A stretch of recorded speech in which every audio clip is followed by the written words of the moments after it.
고대 인도의 힌두 서사시 마하바라타에서는 천지가 개벽하는 시초에 비시누의 배꼽에서 연꽃이 피어났다고 합니다.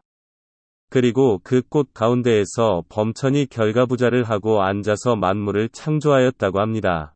이 비시누를 불교에서는 비순노라고 부릅니다. 그리고 이 범천이 바로 색계의 초선천에 머무는 대범천왕입니다. 이 대범천왕이 곧 사바세계의 창조주이고 조물주인 것입니다. 그런데 왜 저 범천왕은 하필 연꽃 위에 앉아서 만물을 창조했을까요? 이것은 매우 의미심장한 상징입니다. 불교에서도 불보살은 항상 보배 연꽃 위에 앉아 있습니다. 살아생전에 선한 복덕을 지은 사람이 죽기 전에 서방정토왕생을 발언하면 임종의 관세음보살이 다가와서 친히 그의 손을 잡고 안내하여 아미타불의 극락정토에 이르게 한다고 합니다. 그리고 8가지 공덕을 갖춘 깨끗한 물 위에 떠있는 연꽃 가운데에서 지내다가 때가 되면 꽃잎이 열리면서 마침내 아미타부처를 뵙게 된다고 합니다. 이런 일화도 있습니다. 대가섭존자가 안옥지라는 못에 피어있는 연꽃을 8가지 공덕을 갖춘 깨끗한 물에 넣었는데 여기에서 목욕하는 모든 여인들은 심신이 무척 안락해짐을 얻고 마침내 죽어서는 모두 천상에 태어나게 된다고 합니다. 이것은 곧 저 연꽃이 가지고 있는 정화하는 능력이 이만큼 대단하다는 의미를 함축하고 있는 것입니다. 연꽃이 자라는 물은 썩지 않는다는 것입니다. 오히려 탁한 물이 맑아지고 깨끗해진다는 의미인 것입니다. 이와 마찬가지로 불법을 간직한 영혼은 결코 탁해질 수 없으며 결국에는 스스로 자체 정화가 이루어져서 마침내 극락정토에 가게 된다는 의미인 것입니다. 이처럼 연꽃은 불교나 불교 이외의 종교에서도 신성하게 여기고 귀하게 여겨왔습니다. 저 연꽃이 갖고 있는 독특함이 곧 연꽃의 덕인 것입니다. 불경 가운데 청백년화유경에서는 말합니다. 푸른 연꽃 붉은 연꽃은 물속에서 자라는데 물 밖으로 나와서는 물을 묻히지 않는다. 마치 부처가 세상에서 나고 자라지만 세상을 나와서는 다시 세상의 혼탁함에 물들지 않는 것과 같다. 또한 문수사리정율경에서는 말합니다. 사람의 마음은 본래 깨끗하다. 설령 탁하고 더러운 곳에 머물더라도 거기에 물들지 않는다. 이것은 마치 밝은 해가 어둠과 함께하지 않는 것처럼 연꽃은 진흙의 티끌과 더러움을 묻히지 않는다. 그렇습니다. 이러한 연꽃의 모습은 그대로 불교의 이치와 통한다고 하겠습니다. 해가 있는 곳에는 어둠이 자취를 감추게 됩니다.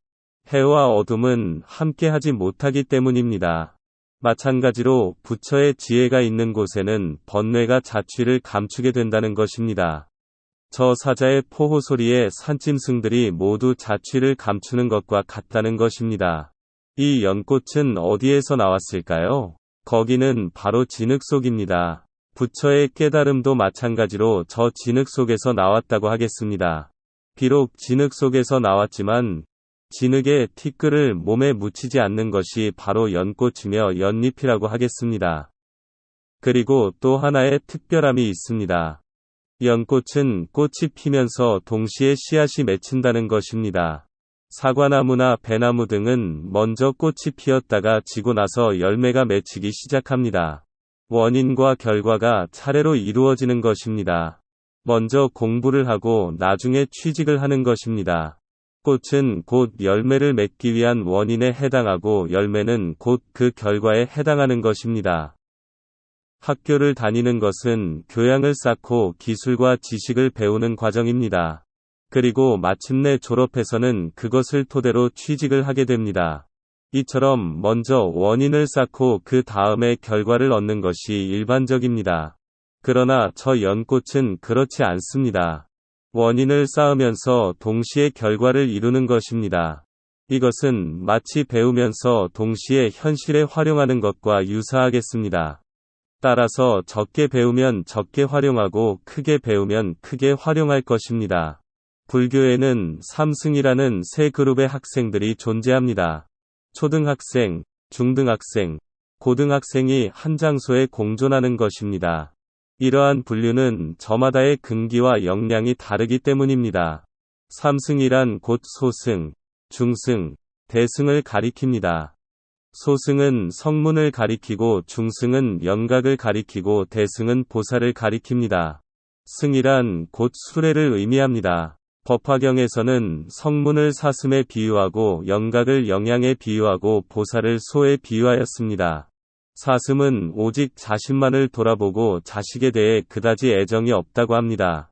영양은 자신뿐만 아니라 자식에 대해 다소 애정을 갖는다고 합니다. 보살은 곧 자비를 상징합니다. 자신보다는 항상 이타적이라고 하겠습니다. 바로 이런 점 때문에 소에 비유한 것이겠습니다. 따라서 사슴이 끄는 수레는 많은 물건을 실을 수 없고 오직 자신에게 꼭 필요한 물건만을 싣는 매우 작은 수레인 것입니다. 반대로 영양이 끄는 수레는 아기에게 필요한 유아용품과 자신의 물건을 함께 싣는다고 하겠습니다.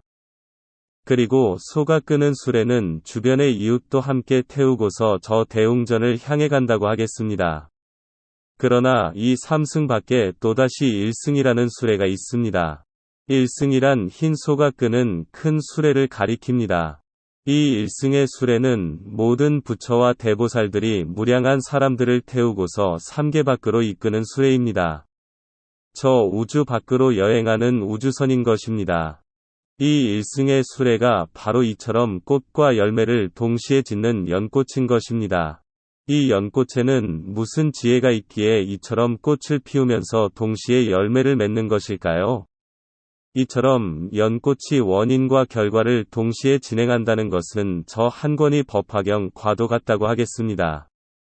왜냐하면 법화경은 꽃과 열매를 동시에 담고 있기 때문입니다.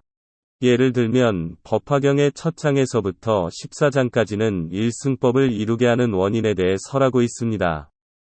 그리고 나머지 14장은 곧 일승의 열매에 대해서 설하고 있는 것입니다. 불법에 신심 있는 분들이 법화경을 좋아하면서도 어쩌지 못하는 것은 법화경이 가지고 있는 본래 뜻이 이처럼 다른 경전들과는 다르게 흰 소가 끄는 수레를 보여주고 있기 때문입니다.